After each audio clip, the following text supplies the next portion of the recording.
नमस्कार, स्वागत है आपका आपके अपने YouTube channel ambition with BN sir पर। मैं सत्यवंत एक बार फिर से आप सभी का हार्दिक स्वागत करता हूं और आगे भी करता रहूंगा। बस आप अपना प्यार बनाए रखें और हमारा साथ दें। आगे हमने पिछले वीडियोज़ में देखे सर संविधान के प्रकार को पढ़ा था और उससे पहले संविधान के शाब्दिक अर्थ को पढ़ा था। आपने बहुत अच्छे से वहाँ पर रिप्लाई किया। हमें मोटिवेशन मिलता है आप जब ऐसा काम करते हैं तो, और मैं और उत्साह के साथ आपके सामने प्रस्तुत होने का प्रयास करता हूं दिन प्रतिदिन, और आने वाले समय में बेहतर को बेहतरीन करने का प्रयास करते हैं। तो शुरू करते हैं आज संविधान के अगले लेक्चर के क्रम में संविधान की प्रस्तावना को। भारतीय संविधान की प्रस्तावना अर्थात प्रियम्बल।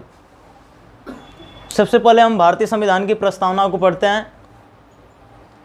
हम भारत के लोग भारत को एक संपूर्ण प्रभुत्व संपन्न, समाजवादी, पंथ निरपेक्ष, लोकतंत्रात्मक राज्य बनाने के लिए तथा उसके समस्त नागरिकों को सामाजिक, आर्थिक और राजनैतिक न्याय, विचार अभिव्यक्ति, विश्वास, धर्म और उपासना की स्वतंत्रता, प्रतिष्ठा और अवसर की समता प्राप्त कराने के लिए तथा उन सब में व्यक्ति की गरिमा और राष्ट्र की एकता और अखंडता सुनिश्चित करने वाली बंधुता बढ़ाने के लिए दृढ़ संकल्प होकर अपने इस संविधान सभा में आज तारीख 26 नवंबर 1949 ईस्वी मिति मार्गशीर्ष शुक्ला सप्तमी संवत 2006 विक्रमी को एतद् द्वारा इस संविधान को अंगीकृत, अधिनियमित और आत्मार्पित करते हैं।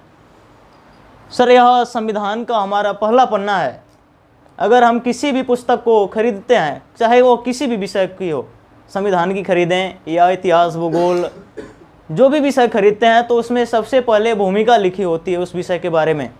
जब हम उस भूमिका को पढ़ते हैं तो अंदर की सारी विषय वस्तु हमें समझ में आती है, किस विषय में, इस पुस्तक में किस क्षेत्र की बातें या कहाँ की बातें की गई हैं। तो सामान्यतः हम जब अपने संविधान के प्रस्तावना को पढ़ते हैं तो संविधान के जो भी विषय वस्तु हैं, जो भी स्ट्रक्चर हैं, जो भी ढांचा है, वो समझ में आ जाता है सर। तो हम यहाँ से अपने संविधान की प्रस्तावना के बारे में अध्ययन करते हैं सर। तो सबसे पहले जो प्रस्तावना शब्द है, प्रस्तावना शब्द का सर्वप्रथम उल्लेख कहाँ मिलता है? तो प्रस्तावना शब्द का सर्वप्रथम उल्लेख साथी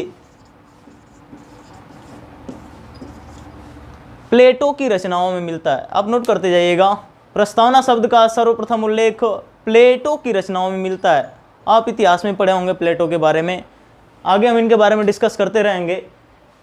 इसके बाद जो संविधान की दृष्टि से देखा जाए सर, सबसे पहले किस देश के संविधान में प्रस्तावना का उल्लेख मिला? तो सबसे पहले अगर हम बात करें सर लिखित संविधान की, तो कल हमने पढ़ा था संविधान के प्रकार में लिखित संविधान और अलिखित संविधान।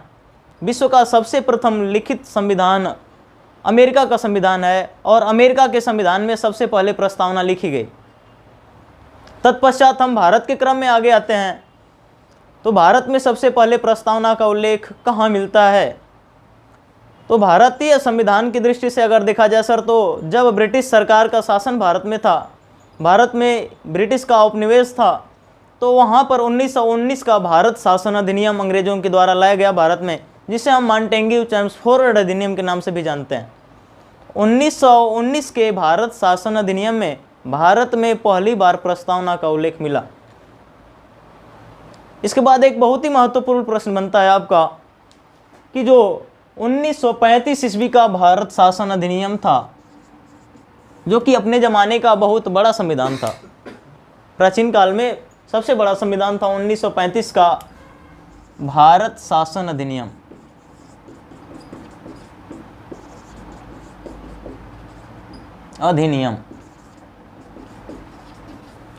यहाँ से पूछा जाता है सर, प्रश्न आपका कई बार पूछा हुआ है, ध्यान दीजिएगा, इस प्रश्न को आप नोट भी कर लीजिएगा।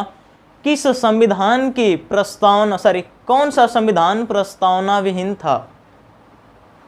आपको ऑप्शन में दिया रहेगा 1919 का भारत शासन अधिनियम, ऑस्ट्रेलिया का संविधान, 1935 का भारत शासन अधिनियम, अमेरिका का संविधान। तो सामान्यतः हम ध्यान देंगे सर, जो 1935 ईस्वी का भारत शासन अधिनियम आया वह प्रस्तावना विहीन था। उसमें प्रस्तावना का उल्लेख नहीं किया गया था। लेकिन अगर आपको मौका मिलेगा थोड़ा सा देखेंगे कि 1935 का जो भारत शासन अधिनियम था इसमें प्रस्तावना थी। अभी मैंने कहा कि नहीं था, फिर कह रहे हैं कि थी।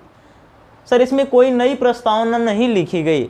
1919 का जो भारत शासन अधिनियम मैनटेंग्यू चेम्सफोर्ड अधिनियम आया था, उसी की प्रस्तावना को 1935 ईस्वी के भारत शासन अधिनियम में जोड़ दिया गया, कॉपी पेस्ट कर दिया गया। इसमें कोई विशेष प्रस्तावना का उल्लेख नहीं था।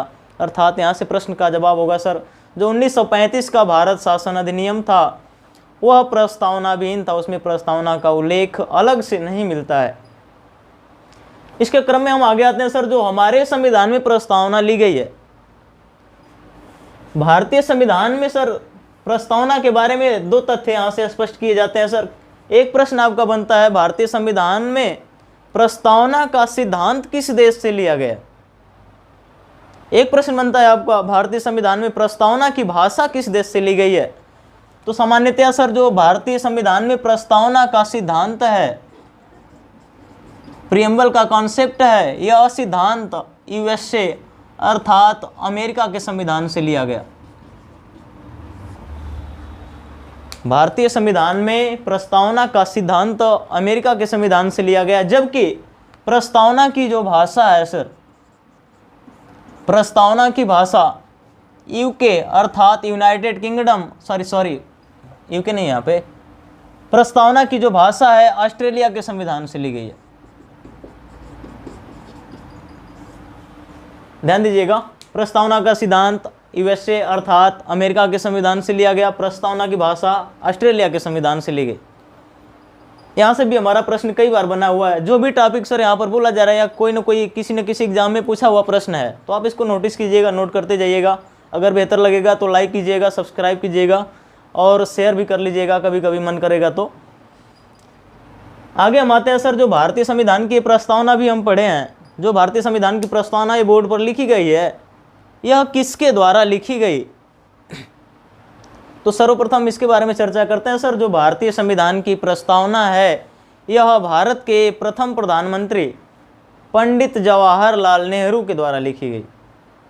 भारतीय संविधान की प्रस्तावना किसके द्वारा लिखी गई है सर?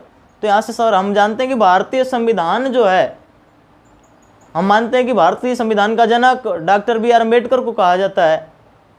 अगर ऑप्शन होगा कि भारतीय संविधान की प्रस्तावना किसके द्वारा लिखी गई तो वहाँ पर उलझन हो जाएगी, लेकिन उलझन नहीं होना है सर, हमें डिस्टर्ब नहीं होना है वहाँ पे। हमें सर बस इतना ध्यान देना है कि जो भारतीय संविधान की प्रस्तावना है, यह भारत के प्रथम प्रधानमंत्री पंडित जवाहरलाल नेहरू ने अपने हाथों से लिखा था। अर्थात भारतीय संविधान की प्रस्तावना किसके द्वारा लिखी गई सर? पंडित जवाहरलाल नेहरू के द्वारा। इसके बाद एक और प्रश्न आपका आता है सर, यह किसके द्वारा लिखी गई है? तो पंडित जवाहरलाल नेहरू के द्वारा लिखी गई है सर। इसके पश्चात आगे आए सर, तो जो हमारी संविधान सभा का गठन हुआ था कैबिनेट मिशन 1946 ईस्वी के द्वारा, संविधान सभा की जो पहली बैठक हुई हम जानते हैं 9 दिसंबर 1946 ईस्वी को हुई थी। दूसरी बैठक 11 दिसंबर 1946 ईस्वी को हुई। तीसरी बैठक 13 दिसंबर 1946 ईस्वी को हुई। पहली बैठक में कोई प्रस्ताव नहीं लाया गया, दूसरी बैठक में भी कोई प्रस्ताव नहीं लाया गया। लेकिन जब तीसरी बैठक हुई 13 दिसंबर 1946 ईस्वी को, तो संविधान सभा के समक्ष, किसके समक्ष भाई? संविधान सभा के समक्ष पहला प्रस्ताव लाया गया और वह प्रस्ताव था आपका उद्देश्य प्रस्ताव। अर्थात संविधान सभा के समक्ष पहला प्रस्ताव कौन लाया गया? तो संविधान सभा के समक्ष पहला प्रस्ताव उद्देश्य प्रस्ताव लाया गया, जिसे हम प्रस्तावना का प्रस्ताव भी कह सकते हैं, भूमिका का प्रस्ताव भी कह सकते हैं। क्योंकि सर जो प्रस्तावना शब्द है, प्रस्तावना का अर्थ भूमिका या उद्देश्य का भी होता है, इसी को हम इंग्लिश में प्रियम्बल भी कहते हैं। तो उद्देश्य प्रस्ताव जो है संविधान सभा के समक्ष सर्वप्रथम लाया गया। और इसके क्रम में आगे देखें सर, कब लाया गया उद्देश्य प्रस्ताव? तो संविधान सभा की तीसरी बैठक 13 दिसंबर 1946 ईस्वी को लाया गया। किसके द्वारा लाया गया? तो जिन्होंने लिखा भाई वही लाएंगे ना।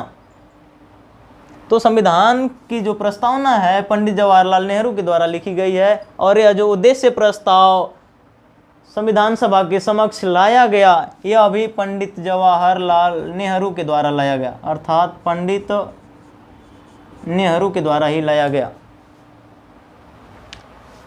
सर 13 दिसंबर 1946 को पहला प्रस्ताव संविधान सभा के समक्ष रखा गया, उद्देश्य प्रस्ताव, और संविधान सभा ने इस उद्देश्य प्रस्ताव को आप पढ़ेंगे तो 22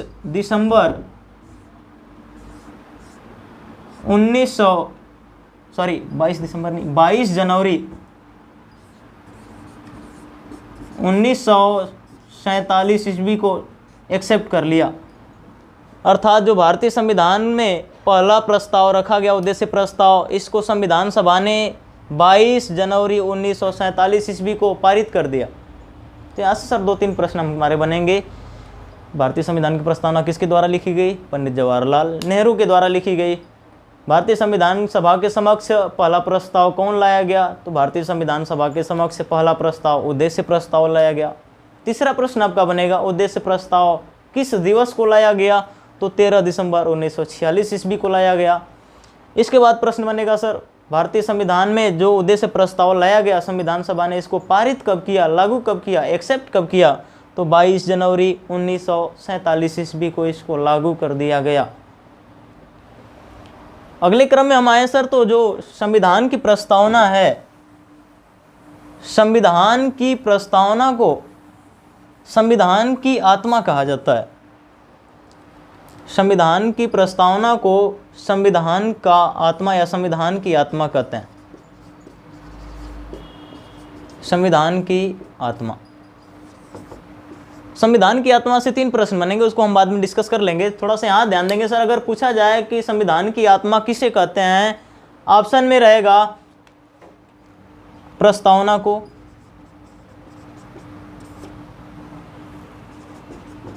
अनुच्छेद 32 में जो हमारे मौलिक अधिकार हैं, मूल अधिकार हैं, उसमें जो संवैधानिक उपचारों का अधिकार है, अनुच्छेद 32 अर्थात संवैधानिक उपचारों का अधिकार।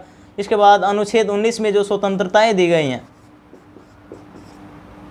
तो इस प्रकार अगर देखा जाए सर, तो संविधान की आत्मा तीनों को कहते हैं। प्रस्तावना को भी संविधान की आत्मा कहा जाता है, अनुच्छेद 32 में जो स्वतंत्रताएं दी गई हैं इनको भी संविधान की आत्मा कहा जाता है, अनुच्छेद 19 में जो स्वतंत्रताएं दी गई है सर, इनको भी संविधान का आत्मा कहा जाता है। लेकिन सर इस प्रकार से अगर प्रश्न हो तो हम किसको जवाब देंगे, संविधान की आत्मा किसे कहते हैं? तो सर यहाँ पर जो प्रस्तावना है, यह प्रस्तावना वाला जवाब हमारा सही होगा कि भारतीय संविधान की आत्मा प्रस्तावना को कहते हैं, क्योंकि सुप्रीम कोर्ट ने इसको स्वीकार किया। सुप्रीम कोर्ट ने कहा कि जो प्रस्तावना है भारतीय संविधान की आत्मा है, और सुप्रीम कोर्ट के किस जज ने कहा कि प्रस्तावना भारतीय संविधान की आत्मा है? तो इसका जवाब नोट कर सकते हैं सर, संविधान की प्रस्तावना को भारतीय संविधान की आत्मा कहने वाले व्यक्ति हैं ठाकुरदास भार्गव। ठाकुरदास भार्गव। जब ठाकुरदास भार्गव भारतीय संविधान की प्रस्तावना को पढ़ें तो उन्होंने निर्णय लिया कि जो भारतीय संविधान के अनुसार जो अनुच्छेद अनुसूचियां हैं, इसमें जो भी विषय हैं, अगर कोई मामला आता है कोर्ट में, उसका निर्णय नहीं दिया पा रहा है, उसका निर्णय नहीं हो पा रहा है, तो हम प्रस्तावना को पढ़ करके उस मामला को सॉल्व कर सकते हैं। अर्थात पूरी जो कुंजी है ये हमारी प्रस्तावना है। अर्थात प्रस्तावना को भारतीय संविधान की आत्मा किसने कहा? ठाकुरदास भार्गव ने कहा। अनुच्छेद 32 में जो संवैधानिक उपचारों का अधिकार है, अनुच्छेद 32 को, संवैधानिक उपचारों के अधिकार को भारतीय संविधान की आत्मा कहने वाले भारतीय संविधान के शिल्पकार डॉक्टर भीमराव अंबेडकर ने कहा। आप पढ़ेंगे सर अनुच्छेद 19, तो इसमें 6 प्रकार की स्वतंत्रताएं दी गई हैं, और जब इस अनुच्छेद 19 को पंडित जवाहरलाल नेहरू पढ़ते हैं, अनुच्छेद 19 में जो स्वतंत्रताएं हैं इसको पढ़ते हैं, तो संविधान की आत्मा कह देते हैं। अर्थात संविधान की आत्मा प्रस्तावना को किसने कहा सर? ठाकुरदास भार्गव ने। अनुच्छेद 32 को किसने कहा? डॉक्टर BR अम्बेडकर ने। अनुच्छेद 19 में जो स्वतंत्रताएं दी गई इसको किसने कहा संविधान की आत्मा? तो पंडित जवाहरलाल नेहरू ने। अगर नाम देकर के पूछता है कि डॉक्टर BR अम्बेडकर ने संविधान की आत्मा किसे कहा, तो हमारा जवाब होगा अनुच्छेद 32। डॉक्टर बी आर अम्बेडकर ने अनुच्छेद 32 को कहा। अगर जवाब पूछे सर कि पंडित जवाहरलाल नेहरू ने संविधान की आत्मा किसे कहा, तो हमारा जवाब होगा अनुच्छेद 19। लेकिन किसी का नाम नहीं लिया जाए, सिर्फ डायरेक्ट पूछा जाए संविधान की आत्मा किसे कहते हैं, तो हमारा जवाब होगा प्रस्तावना। भावनाओं को समझ रहे होंगे। इस क्रम में हम आगे चलते हैं सर। एक व्यक्ति हैं के एम मुंशी। के एम मुंशी, के एम मुंशी जब भारतीय संविधान की प्रस्तावना को पढ़ते हैं तो ये भारतीय संविधान की प्रस्तावना को संविधान की कुंजी कहते हैं।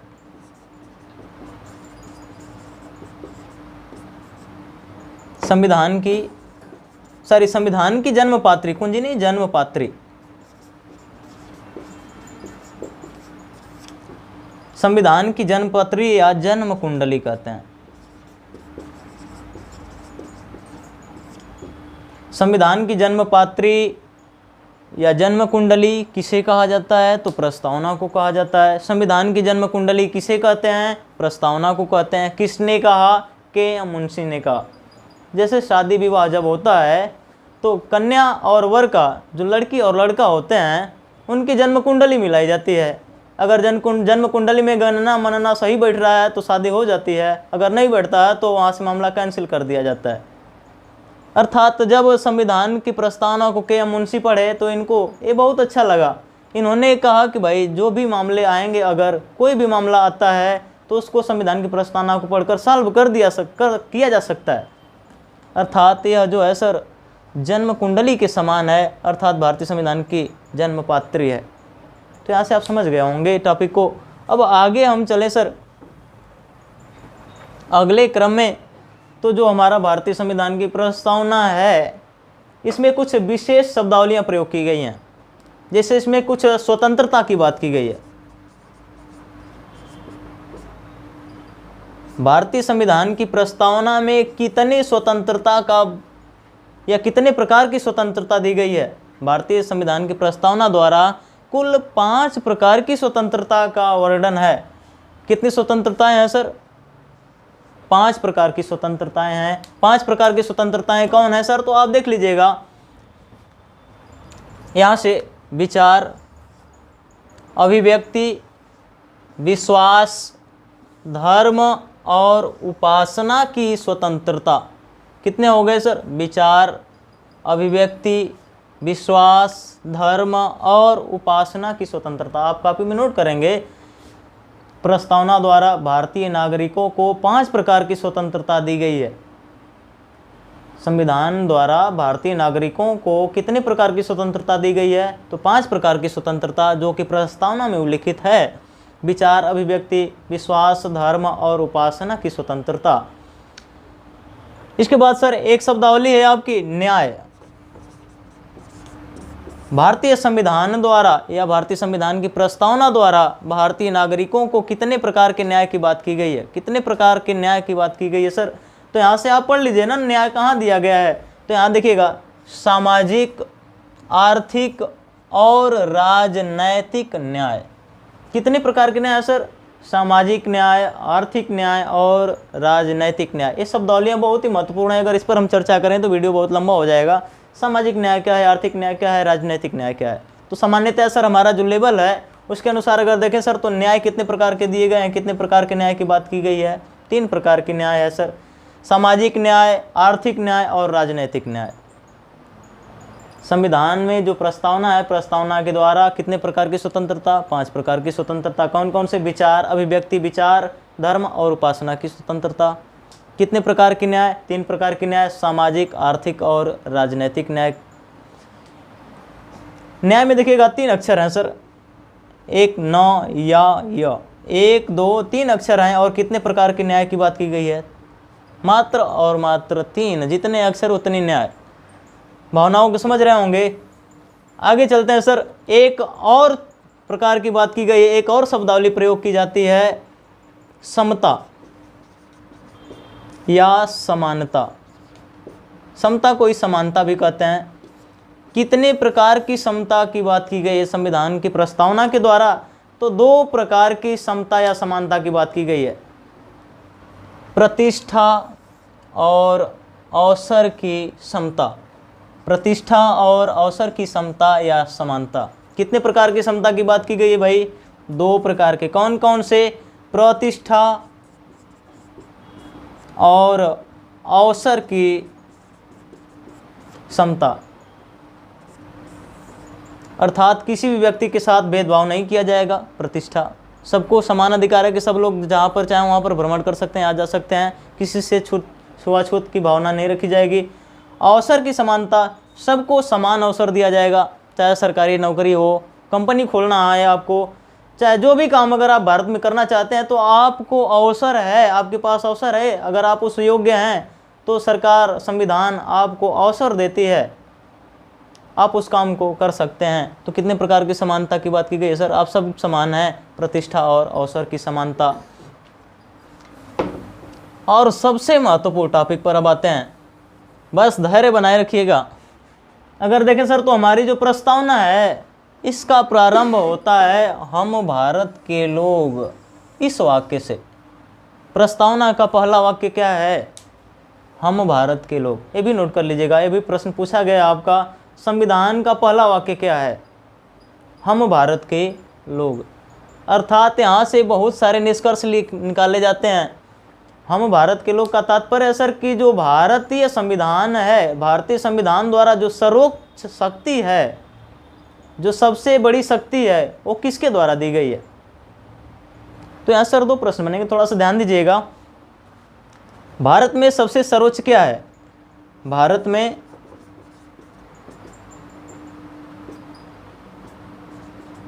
सबसे सर्वोच्च क्या है? तो सबसे सर्वोच्च सर संविधान है। सबसे सर्वोच्च संविधान है। अगर राष्ट्रपति भी इस संविधान का उल्लंघन करता है तो उसको अनुच्छेद 61 के तहत महाभियोग लगा करके हटाया जा सकता है। अगर सशस्त्र विद्रोह होता है, तीनों सेनाओं के प्रमुख सशस्त्र विद्रोह कर देते हैं, मिल करके आक्रमण कर लेते हैं, अपने में लड़ जाते हैं, तो वहाँ पर राष्ट्रपति उनको बर्खास्त कर सकता है। प्रधानमंत्री अगर अपने कर्तव्यों का पालन नहीं कर रहे हैं तो अनुच्छेद 85 के तहत उन्हें राष्ट्रपति हटा सकता है। अगर आप संविधान का उल्लंघन करेंगे तो आपके साथ वैसा बर्ताव किया जा सकता है, आपको वहाँ से समाप्त किया जा सकता है, आपके पद को हटाया जा सकता है। अर्थात भारत में जो सबसे सर्वोच्च है वह संविधान है। लेकिन संविधान द्वारा सर्वोच्च शक्ति किसको दी गई है? संविधान द्वारा सर्वोच्च शक्ति किसमें निहित है?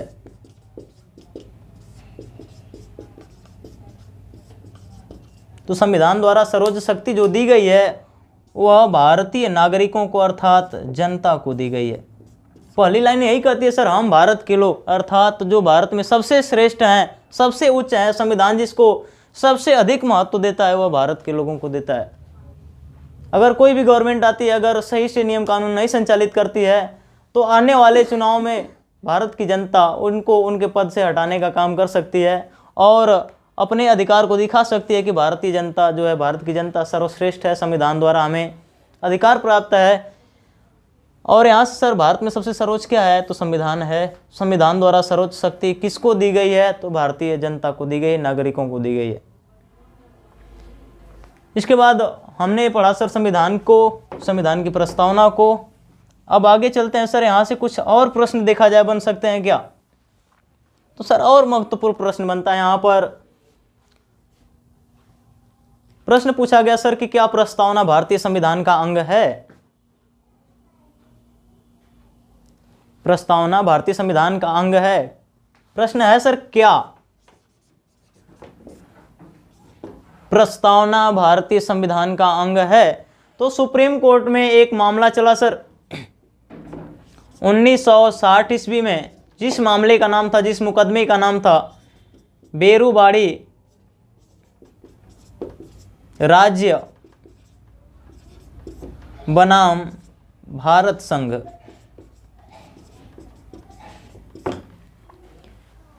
1960 ईस्वी में एक मामला चला सर, एक मुकदमा चला सुप्रीम कोर्ट में, बेरूबाड़ी राज्य बनाम भारत संघ। इस मामले में सुप्रीम कोर्ट ने निर्णय दिया कि जो प्रस्तावना है भारतीय संविधान का अंग नहीं है।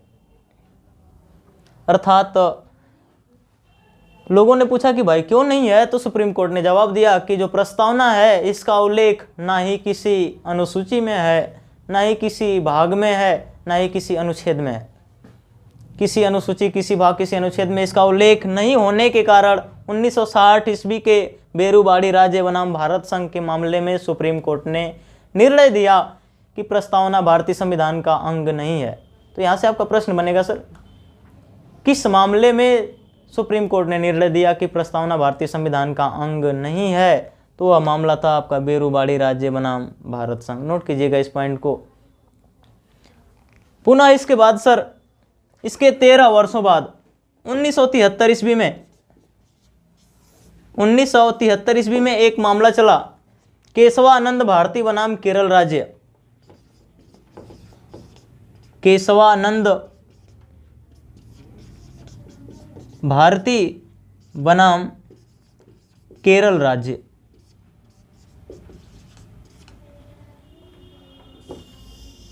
केशवानंद भारती बनाम केरल राज्य, ये वही केशवानंद भारती हैं जिनका अभी हाल ही में मृत्यु हुई है कोरोना काल में।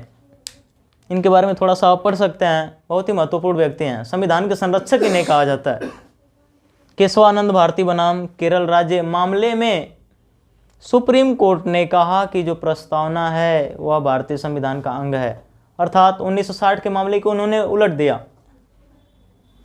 उल्टा जवाब दिया। अब यहाँ पर इन्होंने कह दिया सर कि जो प्रस्तावना है भारतीय संविधान का अभिन्न अंग है।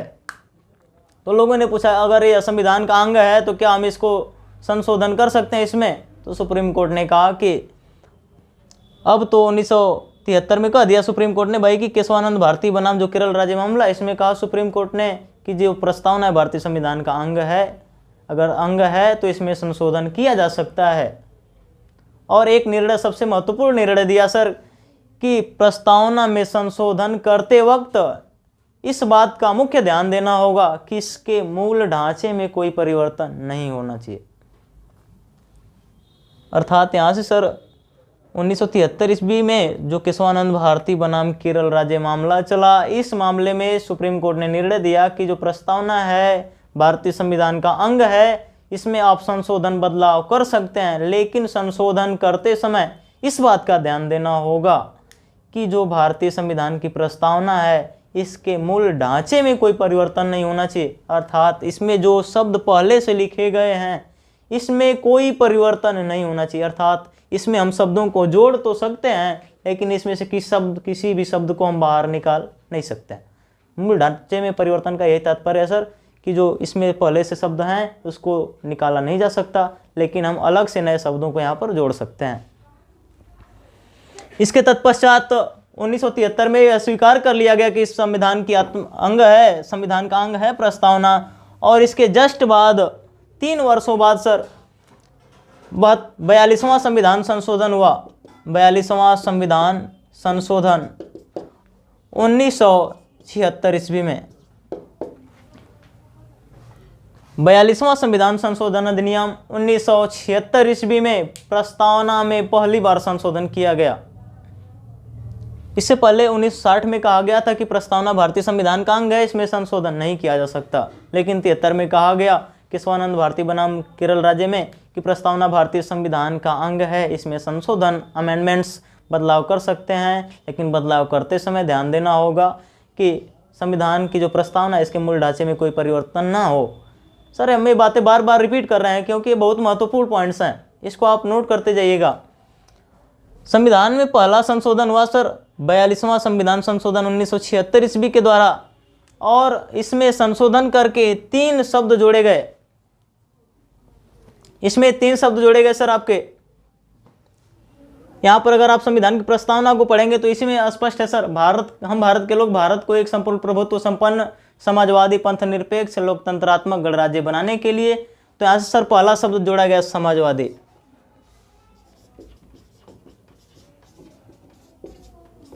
तीन शब्द जोड़े गए सर। यहाँ से आपका प्रश्न बनता है 42वां संविधान संशोधन 1976 ईस्वी के द्वारा प्रस्तावना में कितने शब्द जोड़े गए? तो 3 शब्द जोड़े गए, समाजवादी, पंथ निरपेक्ष